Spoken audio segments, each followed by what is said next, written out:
Vamos a otros temas. Hacienda eliminó los estímulos fiscales al IEPS para gasolinas y diésel en el arranque de este 2026. Y para hablar de este tema saludamos a Paul Sánchez, analista del sector energético. Bienvenido, ¿cómo estás? Buenos días, feliz año.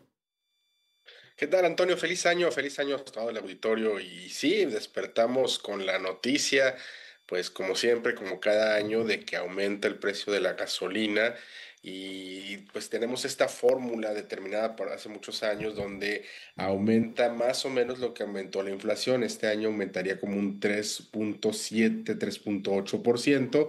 Eso significa pues que pasa el IEPS hacer un impuesto que en su momento pues estaba en 5 pesos, a pues estar ahorita más o menos en 6 pesos por litro, ¿no? Entonces esto es importante pues porque la mayoría de los mexicanos pues consumen gasolina y este incremento pues genera un impacto en el bolsillo de los ciudadanos. Sin embargo, la presidenta ha señalado en ocasiones que no va a verse en el precio de la bomba, en el precio de la gasolina magna, sobre todo esa verde, o la de 92, menor a 92 octanos, como le llaman formalmente, que no se va a ver porque va a haber un pacto con los gasolineros. Recordarás, Antonio, que al inicio del año pasado también se estableció como un pacto donde se estableció que el precio máximo que debería tener la gasolina sería 24 pesos. Entonces, más o menos se ha mantenido ahí en promedio, se ha respetado, parte importante de los gasolineros han respetado ese precio. Sin embargo, pues la pregunta que salta es, cada año seguirá creciendo. Este IEPS no debería reformarse, debería entenderse como se ha transformado en una medida recaudatoria que lleva a ser la gasolina más cara del mundo en términos de impuestos, incluso ya estando a niveles pues bastante amplios, ¿no? Sobrepasando a países como petroleros como Estados Unidos en Texas, por ejemplo. Y esto pues nos lleva a plantearnos pues si va a seguir actualizando con la inflación y la inflación siempre va a estar creciendo, pues a la larga la gasolina seguirá creciendo con este impuesto. Y la otra es para qué se está utilizando el IEPS. En inicio el IEPS se estableció como una medida que permitía aumentarse no solo para recaudación, sino para generar mejoras en el transporte público, generar mejoras en la vialidad, reducir las emisiones de gases de efecto invernadero, pero se está utilizando la medida para el gasto corriente, es decir, no se está utilizando efectivamente para programas de la mejora del transporte público o reducción de emisiones. Entonces, en el largo plazo, la medida se ha convertido no en un impuesto piguviano, es decir, que penaliza las emisiones, sino en un impuesto recaudatorio que sustituye la renta petrolera. También recordarás, Antonio, que en este año, pues la producción petrolera ha caído. Estamos en promedio en 1.4 millones de barriles diarios, cuando el año 2019 estábamos en 1.8 más o menos. Entonces, esto es una caída importante, se ha caído parte importante de las ventas de petróleo extranjero para también refinar en el país, y eso implica que hay que sacar de algún otro lado esa renta petrolera, y pues el IEPS se ha convertido como es un elemento, un producto bastante inelástico, es decir, se consume sí o sí.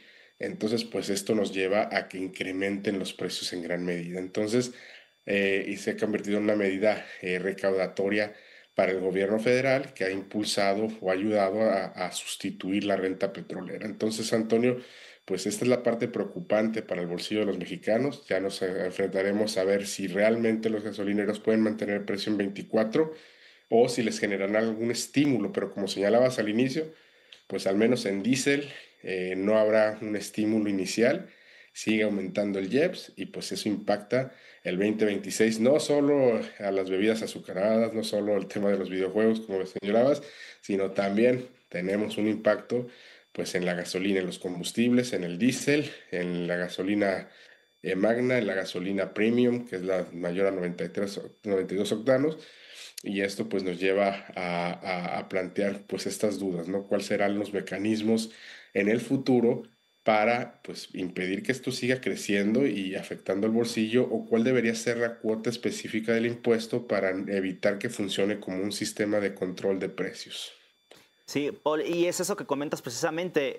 Creo que ya mucha gente nos preguntaba también hace unos momentos si la gasolina amaneció más cara este 1 de enero de 2026 y sobre todo, pues sí, hacer un apartado en el bolsillo, ¿no? Porque creo que cada año también aumentan diferentes productos y pues bueno, la gasolina no es una excepción. Ya mencionabas también una de las más caras del mundo. Así es, y se genera un círculo vicioso, una espiral descendente, donde si aumenta el IEPS, lo que aumenta la inflación y la gasolina es inelástica, la gente sigue consumiendo, pues también es un componente que ayuda a mantener la inflación alta.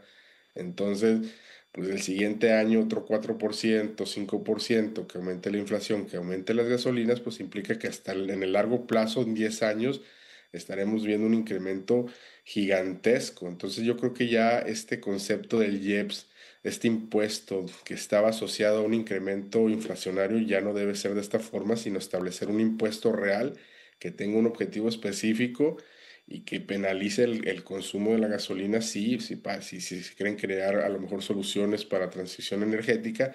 Sin embargo, pues ahorita parece nada más una recaudación y pues afecta el bolsillo de millones de mexicanos en el día a día. Entonces, como dices, nos vamos a despertar quizá con aumentos en los precios de bomba. Sí, porque además, y con esto quiero cerrar, pues el tráfico ha aumentado, bueno, hoy está genial porque no hay mucha gente circulando, pero el tráfico ha aumentado también en los últimos años, eso también golpea porque pues un motor encendido también gasta gasolina.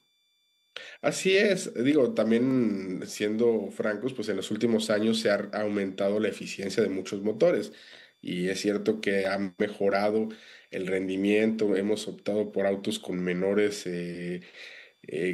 dimensión de motores, menos cilindros, ya no son los V8 que estaban Sí. circulando antes, pero como dices tú, en volumen seguimos creciendo y aumentando el parque vehicular en todo el país. Y entonces eso implica pues que el aumento de la demanda de la gasolina ahí está. Entonces pues la pregunta del millón es pues si siempre vamos a estar pagando impuestos por la gasolina y el consumo, ¿hasta cuándo va a pegar al bolsillo de los mexicanos? Y empezarán a tratar de buscar opciones, ¿no? Opciones de transporte público. El problema es que si no hay opciones de transporte público eficiente, pues se vuelve un gasto inelástico y entonces tienen que seguir gastando en gasolina y recortar gasto, pues en comida, en otros servicios, en otros bienes y al final pues le pegas a la economía también, Antonio. Bueno, ahí el tema, Paul Sánchez, analista del sector energético, gracias por estos minutos. Buen día y feliz año.